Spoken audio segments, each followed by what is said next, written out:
What's going on? This is Black Reactions, and I got this clip from CNN. And I usually don't rock with CNN a whole heck of a lot lately because they seem to be part of that corporate culture and can be bought to spin things a certain way. And in the past they've bought into the sauce. You know what I mean?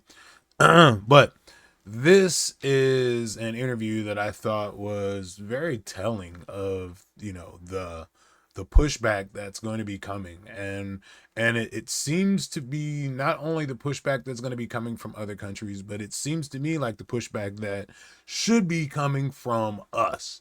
What you're about to hear is, it's going to be telling of some of the products that the United States exports to Canada. Again, I believe, it's not I believe, but it's a fact that we export a lot of products to Canada. Whiskey, let's see, wine, other things as well. So, um, yeah, let's go ahead and get into it, and we'll talk about it a little bit on the other side. We're joined now by Charlie Angus. He is a member of the Canadian Parliament. You heard him there, sir. What I'd like is for Canada to become our 51st state. He said it before. He just said it again moments ago. Your reaction? Well, what President Trump also said is that the tariffs will not come off until we give up our birthright and our sovereignty to a convicted predator. That is never, ever, ever going to happen. So, what Donald Trump has done is unified Canadians in a manner I've never seen before. And while Americans may be waking up to the tariffs, we've already started the pushback. People in Kentucky, did you know that your biggest export market for spirits is Canada? We just took everything off the shelves. California, did you know that the largest purchaser of wines in the world is the liquor agency in Ontario? You don't get any more California wines in Ontario. Elon Musk, our premier, just canceled a $100 million deal today.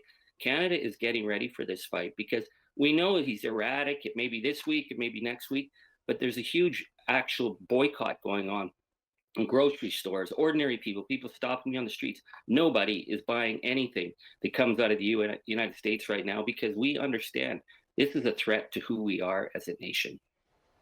There are also Republicans here in farm states concerned about ingredients for fertilizers that come from Canada as well. There are a myriad of products that we are just learning about as Americans.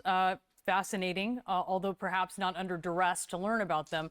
He's obviously looking for some kind of concession. You hear him. He talks about Colombia. He's talking about Mexico and the 10,000 Mexican troops. And I know you view him as unreasonable, to say the least here, but do you think that ultimately Canada might end up conceding, or is that not even a possibility? Well, I think the issue is that Donald Trump is claiming Canada's a narco state. The man's a liar. So would we put some more money on the border? Sure. I'd love to put more money on the border to keep American guns from shooting our people on the streets. We would do that to avoid a trade war. We're reasonable as Canadians. But when you have somebody threatening our sovereignty, well, we're hunkering down for a fight here. So yes, for people in the grain growing belts, potash from Canada is essential. For the tech people, critical minerals, we've already had our BC Premier talk about shutting off the critical mineral flow. Wood, you need that. But the big issue, and I think it was raised by some of your previous panelists, auto. The auto sector is so integrated that within a week, even without the retaliatory trade pressure from Canada, you'll start to see Lansing, Toledo, Bowling Green start to sputter and go down because this is just in time delivery. Our whole North American economy is based on this. So that Donald Trump thinks that Canada is his biggest enemy, the guy wouldn't stand up to Putin. He gives a feather to China, but he's going to pick a fight with us. Well, if that's the way it's going to be, we will be there pound for pound. It's going to hurt us a lot, but the American people are much more divided than we are right now, and we are unified. So we wait to see what comes next. We're going to see this call, or hope to see soon what comes of it. It's supposed to take place in about 45 minutes. Would you say then that Canada is going to call his bluff or is already calling his bluff? Well, we've already announced, I think, $125 billion in retaliatory tariffs. We will give 21 days pause so that our companies can start to retool before we launch the next level. We've already started pulling off a lot of American products off the shelf prior to this.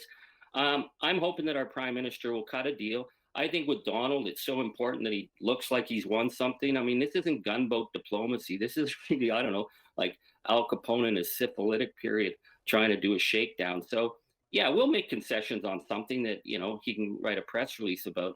But on key areas, Canadians would, I think, would hunt our leaders down if they bowed and kissed the ring to the man from Mar-a-Lago. It's not going to happen. So we shall see. I'm hoping that we can get through this and get